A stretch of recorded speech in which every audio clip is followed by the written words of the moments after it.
Ang ilan taga Eastern Samar naman hanggang ngayon ay dumadaing na hindi pa rin sila nakatatanggap ng tulong. Ang ilan namang estudyante pumapasok pa rin sa isang paaralang napinsala. Naghihiraman po sila ng mga bolt at papel makapag-aral lang.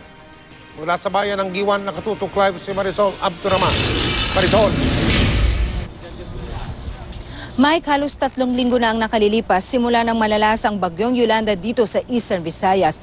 Pero gutom pa rin ang dinadain ng ilang mga residente ng Hernani sa Eastern Samar. Dito naman po sa bayan ng Giwan na unang sinalanta ng bagyo, kita pa rin ang bakas ng dilubyo. Ganito pa rin ang hitsura sa bayan ng Giwan. Mga nakatumbang puno at pose ng kuryente at mga kalat sa gilid ng kalsada. Sarado pa rin ang mga establishmento. Pahirapan ang serbisyo publiko. Massive talaga yung destruction. Sa pag-aano namin, pag-assess 100% ng households dito. Households and other buildings talaga sira siya. Clearing na kami, 20 to 25% na nag-clear namin. Sa Giwan Airport, dumarating na ang mga eroplanong may kargang relief goods. Coast Guard na may dala na around 3,700 sacks of family food pack. Then araw-araw din naman may dumadating na C-130, may dalang food pack. Marami nag-aabang makasakay sa C-130 plane papuntang Maynila. Si Leonora Tangkion, 2 araw na raw nakapila kasama ang mga anak, kabilang na ang kanyang 1 buwang sanggol. Para po humingi po ng tulong doon po sa aming kamag-anak doon po sa Maynila. Kasi yung mga iba kong kamag-anak po doon sa Leyte din ninasalanta din ng bagyo. Sa tala ng pamahalaan ng Giwan, 100 ang patay at 16 ang nawawala.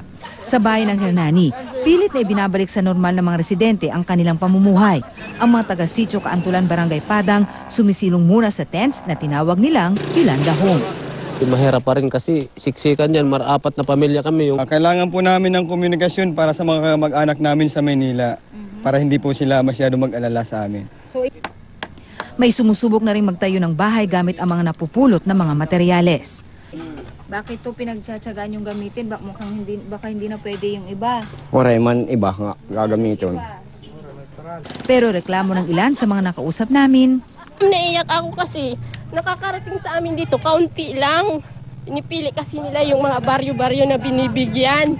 Ayaw nila ipamigay. Kasi kontrapartido kami. O yung barangay, ayaw nila dito bigyan.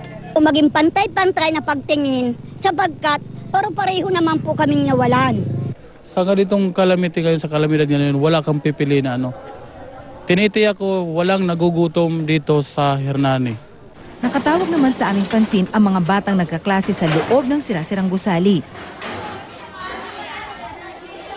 Wala ni anumang gamit maliban sa iilang notebook at ballpen na pinagpapasapasahan ng mga estudyante. Mahirap kasi walang mga upuan, sikip-sikip, tapos walang mga notebook, ballpen. It's alright. Yung mga instructional materials namin nawala. Paano naman namin matuturuan ang mga bata? Lahat na ano. Itong aking kinatatayuan ay isa actually school campus, ang Pedro Candido Memorial National High School. Pero sa sobrang lakas daw ng bagyo at laki ng alon, wala na halos na isamang istrukturang natira. Maging lahat ng kanilang classroom ay na-wash out. Kaya naman ang mga guro dito at mga estudyante, dito na lamang nagtsatsagang magklase. Tulad na lamang ng grade 8 students na ito na pinagsama-sama na muna. It's very hard because we have to stay under the sun. So we have to find ways para makapag-pour out sila. Hindi nagkakasya yung ano ko. Masakit ba? Medyo. Sa kabila nito, nagpapasalamat sila na nakaligtas sila sa trahedya.